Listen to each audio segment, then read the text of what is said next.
Coming up, we're going to take a look at the home building sector, why it's under pressure today, and then we'll switch gears to have a conversation about nuclear, some of the advances we're seeing. We'll talk directly with the CEO of Lightbridge. That's next.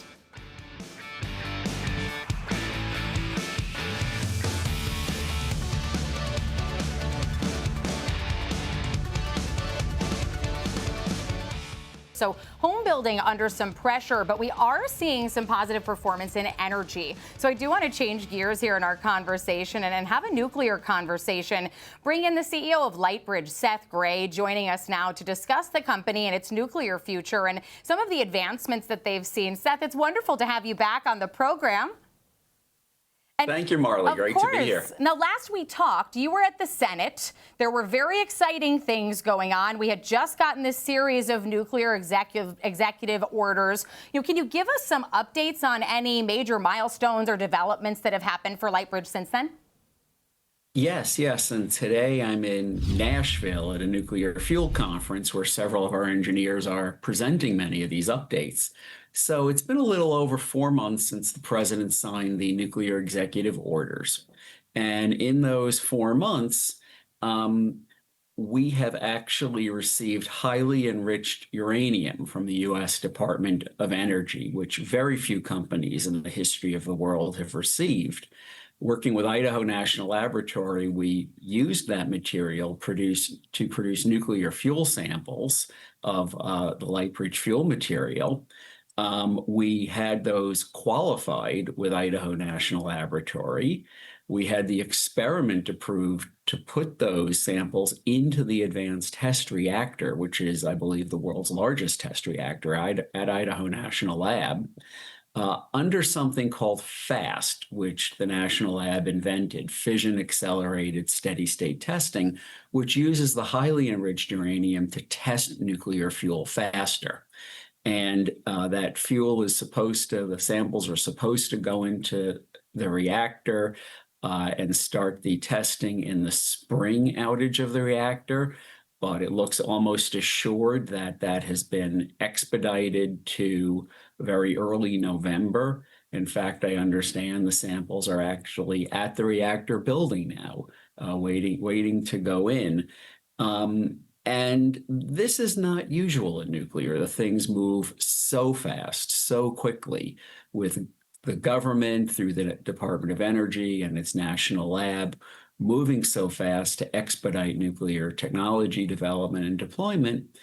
But that's what's happened since the executive orders. Lightbridge is a great example of it. And this fuel will bring more power to be produced at the existing reactors. That's our goal, as well as new reactors, while enhancing safety. So in a world that's looking for more power, clean power, reliable power for data centers with AI, for electrification of transportation, for so many reasons, I think we're really testing this at the right time. And Seth, you mentioned the speed at which this is happening, and it not now happening in spring, but potentially happening a month from now. How does that change things for Lightbridge? And also, I have a follow-up to this.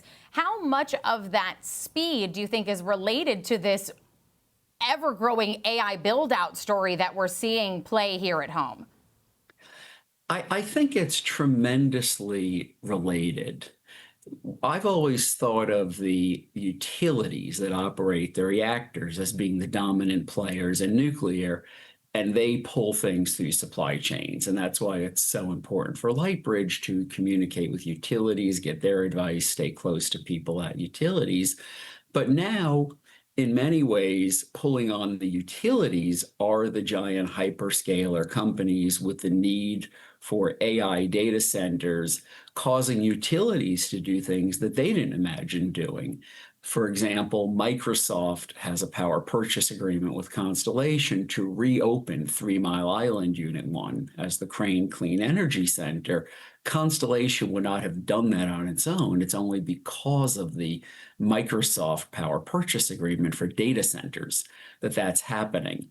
So I think the government is being responsive for the need for power. I think a lot of what they're responding to is that need for power for data centers with AI. And I think that technologies that look very promising to help, like Lightbridge's fuel to produce so much more power, are beneficiaries of that.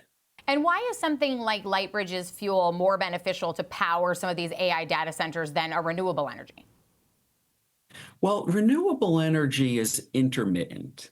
It will, you know, have energy when the sun shines or when the wind blows, but not when it doesn't.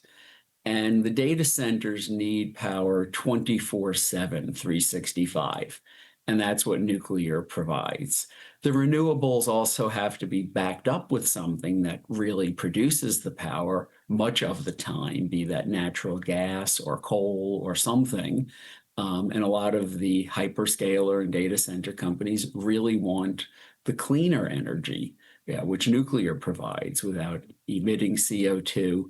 But really, it's that steady, reliable, constant power that's always there that you can rely on.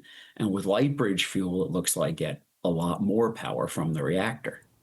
So as the Lightbridge Fuel enters its next phase of testing, and then obviously the hope is eventual deployment, how is that going to change the electrical grid and supply chain as we know it?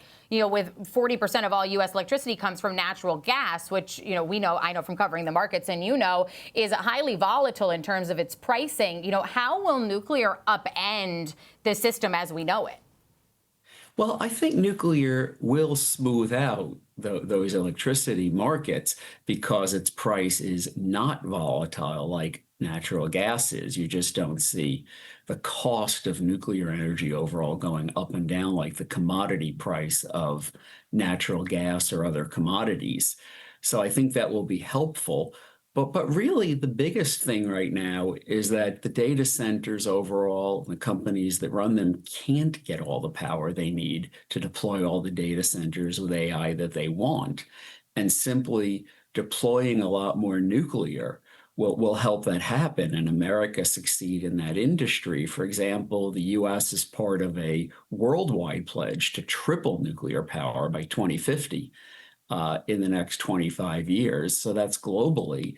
But domestically in the US is now committed to quadrupling nuclear power in the next 25 years.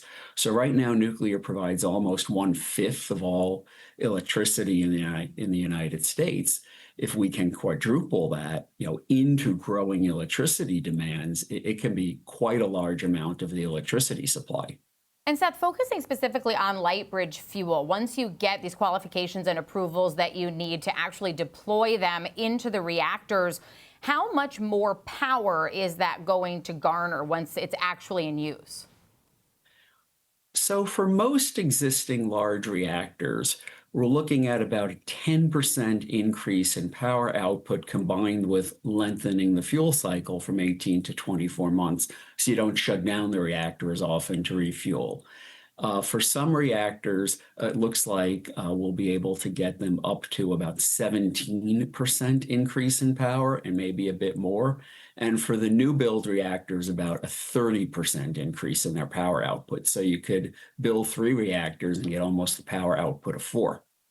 Well, Seth, we appreciate you being with us to catch us up and give us some updates on Lightbridge and the developments you're making on the nuclear front. That's Seth Grae, the president and CEO of Lightbridge Corp. And I'll send it back over to Sam in New York.